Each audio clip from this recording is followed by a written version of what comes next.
जनाब चेयरमैन, एक बहुत बड़ा जुर्म हुआ है जिसने मुल्क की बुनियादें हिला दी हैं। हमारा अब फ़र्ज़ है आज कि जो ज़ख़म है उसको किस तरह ठीक किया जाए। जनाब चेयरमैन, सबसे पहले तो मैं पाकिस्तान की कौम को ख़राज तहसीन पेश करना चाहूँगा, क्योंकि उन्होंने इन सब वाक़यात जो हुए प्री पोल और पोस्ट पोल रिगिंग में, उन्हें उसके बावजूद एक लाउड एंड क्लियर, बुलंद और साफ मैंडेट और फैसला दे दिया है। चाहे कोई माने या ना माने, वो फैसला उन्होंने उम्मीद और जमहूरियत के हक में दिया है। कोई माने या ना माने, ये फैसला पीटीआई और इमरान खान साहब के फेवर में दिया है, वाज़े तौर पे दिया है।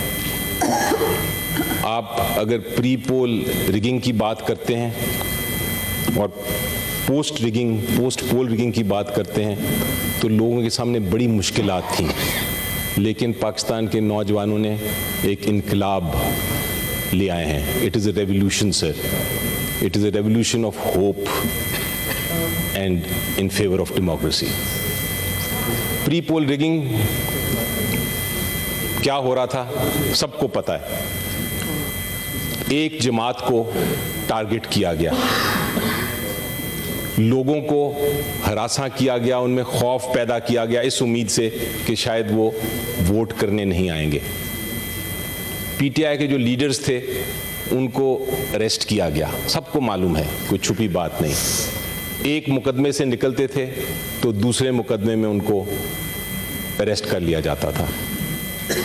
जब इलेक्शन कैंपेन शुरू हुई, सुप्रीम कोर्ट ऑफ पाकिस्तान ने अनाउंस किया कि 8 फरवरी को इलेक्शन होंगे, तब से लेके इलेक्शन डे तक एक भी जलसा नहीं करने दिया पीटीआई को।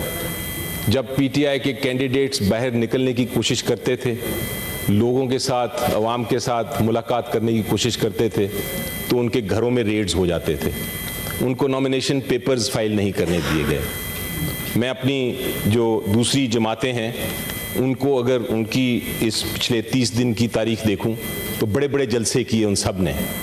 एक तरफ जलसा हो रहा होता था एक ओपोनेंट पॉलिटिकल पार्टी का, तो दूसरी तरफ सेक्शन 144 लग जाता था कि पीटीआई का जलसा ना हो। ये थी प्री पोल रिगिंग।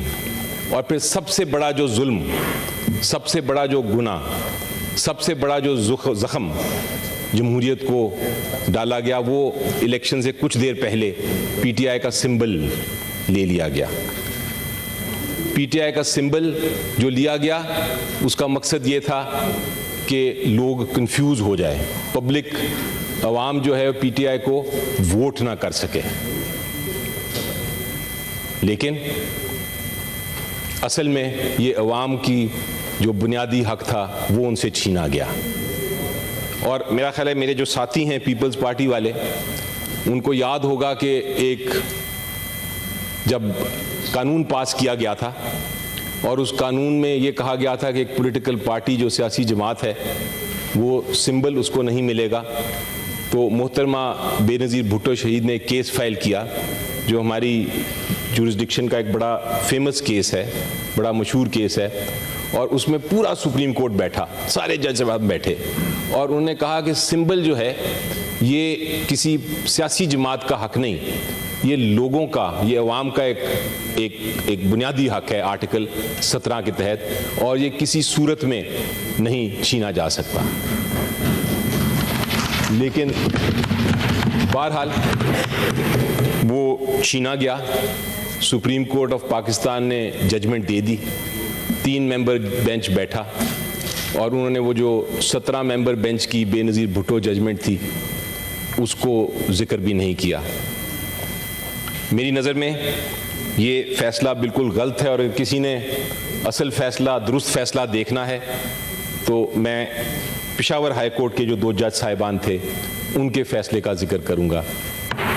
तो पेशावर हाई कोर्ट के 2 जज साहिबान जो थे, उनको ख़राज तहसीन हमें पेश करनी चाहिए। उन्होंने सिंपल एक बात की, उन्होंने कहा ये सिंबल जो है ये किसी भी जमात से नहीं लिया जा सकता, पीटीआई छोड़ दें, किसी जमात से नहीं लिया जा सकता, क्योंकि हमारे लोग सिंबल के बेसिस पे वोट करते हैं। इलेक्शन से हफ्ता पहले एक और कोशिश की गई, और वो कोशिश थी कि 3 मुकदमात में इमरान खान साहब को सज़ा दे दी गई। पीटीआई के फाउंडर मेंबर को सज़ा दे दी गई ताकि वो नाअहल हो जाएं और लोग जो हैं वो इतने परेशान हो जाएं कि वो वोट करने ही ना आए। 30 दिन में 3 केसों का फैसला हुआ, और ये क्लासिक एग्जाम्पल है, ये क्लासिक मिसाल है मिस ट्रायल की, अनफेयर ट्रायल की।